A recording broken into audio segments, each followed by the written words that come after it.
हाल ही में फैंस ने मुझे एक डरावनी फिल्म पेश की। देखने के बाद वो मुझे अच्छी लगी। विशेष रूप से ये सीन अत्यधिक उत्तेजक और बहुत आकर्षित करने वाला।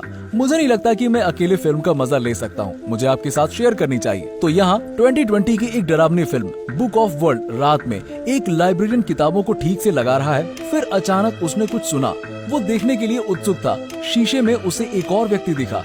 आदमी डर कर भागा, लेकिन फिर भी पकड़ा गया। ऐसा लगा जैसे उसने ब्याज पर पैसा उधार लिया था। ये आदमी अपना कर्ज लेने आया था। या तो कर्ज वापस करो या मरो। लाइब्रेरियन ने जल्दबाजी में कहा कि वो एक किताब जानता है जो $1 मिलियन की है। किताब के स्थान को जानने के बाद आदमी ने उसे मार डाला। फिर वो कार में बैठा अपने साथियों के साथ जहाँ किताब है वहाँ जाने के लिए।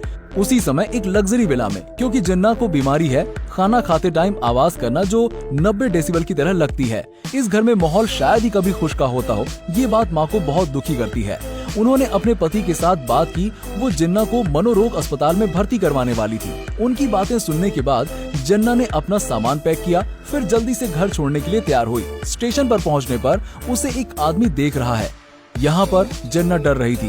बस उसने नीचे कदम रखा ही था कि एक कार ने उसे टक्कर मार दी। इस कार में पहले से 2 ठग हैं। ये जगह भी है। किताब कहाँ है? जिन्ना एक घर में रुकती है। वहाँ उसको एक ओल्ड कपल मिलते हैं। घर बहुत अलग है, लेकिन ये आरामदायक दिखने वाला घर एक अप्रत्याशित खतरा है।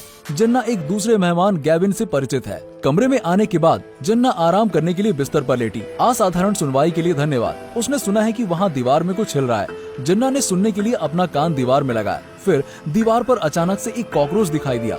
लैंडलॉर्ड ठीक उसके पीछे खड़ी थी। उसे डिनर के लिए बुलाया। जब जिन्ना ने पीछे देखा, कॉकरोच निकल गया। उसने सोचा कि वो एक धोखा था, लेकिन खाते टाइम उसने फिर से कॉकरोच देखा। फ्लोर से ऊपर आकर बाकियों ने भी इसे देखा। जिन्ना असमंजस में है। क्या पहले उसने दीवार पर कॉकरोच देखा असली भी होगा? खाने के बाद जिन्ना और गेविन फायरप्लेस के सामने बैठे। गेविन बात करने में अच्छा है। उसे कुछ ही टाइम में जिन्ना का प्यार मिल गया। उन दोनों ने एक दूसरे का फोन नंबर लिया। कमरे में लौटने के बाद जिन्ना ने अपने हेडफोन लगाए और सो गई। आधी रात को जिन्ना पर छाया पड़ी। हालांकि वो अभी भी बहुत सतर्क है। कोई व्यक्ति हिल नहीं रहा था। एक महिला अपने हाथ में वाइन का गिलास पकड़े उसके कमरे में दिखाई दी। महिला ने अपना सिर घुमाया। उसका मुंह बहुत बड़ा था। महिला ने उसे कोई नुकसान नहीं पहुंचाया, बस दरवाजा खोला और चली गई। थोड़ी ही देर बाद गेविन जिन्ना के कमरे में आया। वहाँ कुछ होने वाला है। फिर अचानक कुछ लोगों ने उसे पकड़ लिया। फिर ओल्ड कपल आए।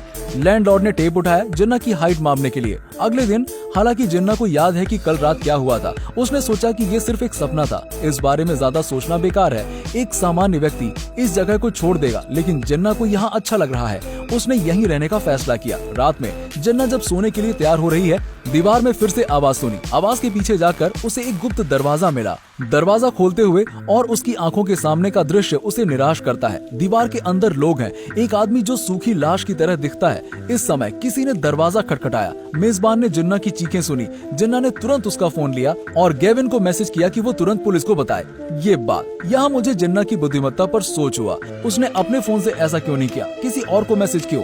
जिन्ना से ऐसी उम्मीद नहीं थी। गेविन का फोन मकान मालिक के हाथ में है। इसका मतलब गेविन मुसीबत में था। इस समय मकान मालिक ने अपने द्वारा खोले गए दरवाजे की खोज की। वो चली गई। जिन्ना ने उसे एक टेबल लैंप स्टैंड से मारा और बेहोश कर दिया। जिन्ना ने भाग जाने का अवसर लिया। फिर पता चला कि सभी विंडो लॉक हैं। घर के मालिक से संपर्क किया। जिन्ना ने अपना सर्वश्रेष्ठ प्रयास किया। दीवार पर लकड़ी के 2 टुकड़े करने के लिए अंदर कदम रखा। वो कई हाथों से पकड़ी गई। जिन्ना का डर। वो मुश्किल से वहाँ से खुलकर बस निकल गई। फिर दूसरे जोड़े द्वारा पकड़ी गई।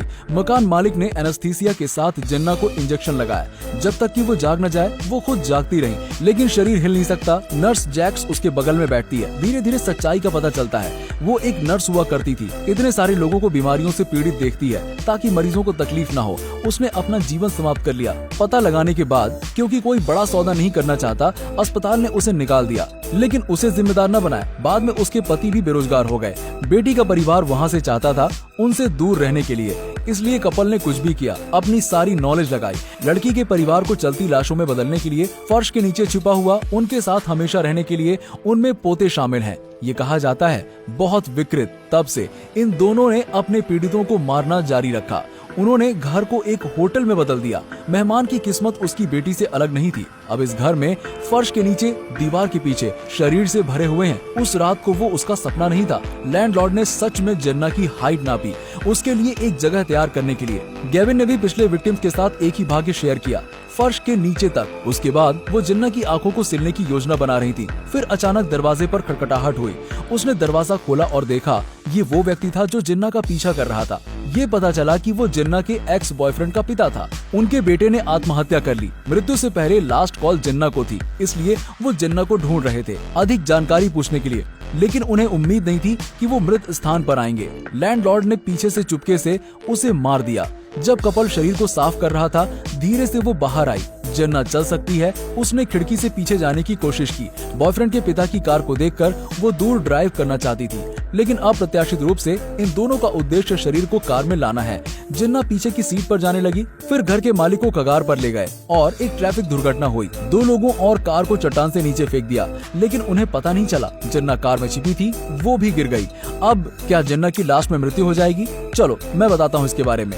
सीन बदलता है। मैरी एक सिंगल माँ है, एकमात्र पुत्र। इसके वो हमेशा के लिए उसे छोड़कर चला गया है ल्यूकेमिया के कारण। इस घटना ने उसे खुद को मारने पर मजबूर कर दिया। एक दिन एक आदमी साइमन नाम का उसके ऑफिस आया और कहता है कि वो मरे हुए इंसान से बात कर सकता है। वो आदमी मैरी के बेटे ने भेजा था। अपने बेटे को सुनकर मैरी ने मना नहीं किया और उसने खुद को साबित करने का मौका दिया। उन्होंने शालीन अनुष्ठान शुरू किया। साइमन एक खाली कमरे में खड़ा था, दीवारों से घिरा हुआ। अनुष्ठान शुरू होने के बाद रोशनी अचानक बाहर चली गई। एक डरावनी आवाज थी। जब तक रोशनी वापस आई, सफेद दीवार पर शब्द ही शब्द थे। मैरी एक लाइन देखी, माँ मैं अभी तक सोया नहीं हूँ। ये मरने से पहले बेटे ने मैरी से पूछा था, लोग मृत्यु के बाद कहाँ जाते हैं? मैरी को पता नहीं था कि वो क्या कहे। उसे झूठ बोलना पड़ा, इंसान बस सो जाता है। तब से मैरी ने साइमन पर बहुत भरोसा किया ताकि वो अपने बेटे से कई बार बात कर सके। मैरी साइमन को अपने घर ले गई। साइमन की उपस्थिति मैरी को फिर से जीने के लिए प्रेरणा पाने में मदद करता है। बेशक दोनों एक जोड़ी बन गए। लंबे समय तक नहीं, एक दिन नशे के दौरान साइमन ने अपना असली रूप दिखाया। उसने मैरी को बताया ये सब एक नाटक था। मैरी के पूर्व पति ने साइमन को भेजा था उसे उसके लॉस से निकालने के लिए। दीवार पर शब्द पहले से लिखे हुए थे, बस तैयार रसायन स्प्रे किया गया था। दीवार के शब्द दिखाई देने लगे। वाक्य जो मैरी ने देखा था पूर्व पति की बात सुनने के कारण था। मैरी दुखी हुई। वो आशा करने लगी थी, लेकिन अब वो भी चली गई। वो अपने बेटे के कमरे में गई और टेडी बियर को गले लगाकर रोने लगी। अप्रत्याशित रूप से अजीब बात हुई। पीछे ब्लैक बोर्ड पर शब्द दिखाई दिए, उसे यहाँ लाओ। बिस्तर पर एक व्यक्ति दिखाई दिया। मैरी देखने गई, उसके खुद के आंसू आ गए। अगले दिन साइमन ने मैरी को ढूंढा और पूछा रात को क्या हुआ था, क्या उसने नशे में कुछ गलत कहा। मैरी नाराज थी। मैरी ने आज रात समारोह का संचालन करने के लिए कहा। साइमन चला गया। मैरी का बेटा झूले पर दिखाई दिया। रात में मैरी सिमोन को उसके बेटे के कमरे में लाई और कहा आप उन्हें बंद करते हैं। मैरी ने कहा कि निकलने के बाद झूला झूलना शुरू हुआ। मैरी का बेटा दिखाई दिया। उसने कहा हम कभी नहीं सोए। फिर कमरे में राक्षसों के झुंड दिखाई दिए। ये सच है कि हर जगह भूत थे। अभी का सीन मैं एक कविता सुनाना चाहता हूँ। समुद्र के नीचे पानी है, कमरे में भूत है। साइमन भूतों से घिरा हुआ था। उस पर सभी प्रकार के अक्षरों को उत्कीर्ण किया। कमरे में चीख सुनकर मैरी खुशी से मुस्कुराई। उसी समय शहर की लाइट जली। ये जगह रात में डूब जाती है। एक कार शहर की ओर जाती है, लगभग जिन्ना के करीब। ये फिल्म की शुरुआत में 2 ठग हैं। वो ब्लड लेटर की तलाश में यहाँ आए थे। अचानक वो भूत प्रेत थे। कार अचानक टूट गई। बेनेट चला गया। स्टीव को अचानक किसी के बुलाने की आवाज आई और एक छाया दिखी। आवाज के पीछे स्टीव चर्च में आए। बेनेट ने उनका पीछा किया और स्टीव को जमीन पर घुटने टेकते हुए पाया और गन उनकी ठुड्डी पर थी। उन्होंने मृत माँ को देखा। माँ ने कहा तुमने बहुत सारे गलत काम किए हैं, अपराध को उजागर करना चाहिए। शीघ्र स्टीव ने खुद को गोली मार ली। बेनेट ने ये सब देखा, लेकिन उसने कभी ब्लड लेटर की तलाश नहीं की। जब वो कार के लिए चला, फिर कार की लाइट जली और वो चलने लगी। बेनेट भागा हिट से बचने के लिए। बेनेट ने देखा कि कार में कोई लोग नहीं है, केवल कुछ चूहे हैं। उसने अभी तक हार नहीं मानी थी। वो अपनी मंजिल पर पहुंचा। ये घर मैरी का घर है। बेनेट ने बेडरूम में हंगामा किया एक बूढ़ी औरत को देखकर। ये बूढ़ी औरत मैरी है। साइमन का शरीर लेटर से भरा कमरे में दिखाई दिया। मैरी ने उसे बताया इसे ब्लड लेटर की जरूरत है। ब्लड लेटर मृत लोगों की एक किताब है, अपने बारे में बताते हुए। करंट साइमन ये किताब है। अब मैरी का बेटा भी दिखाई दिया। बेनेट को डर लगा, उनका नाम ब्लड लेटर पर दिखाई देता है। वो भागा। Run run. एक गृहस्थी चलाने के लिए ये ओल्ड कपल का घर है। लैंडलॉर्ड शरीर को संभाल रहा है। महिला उसके पीछे दिखाई दी। उसे जमीन पर मारा।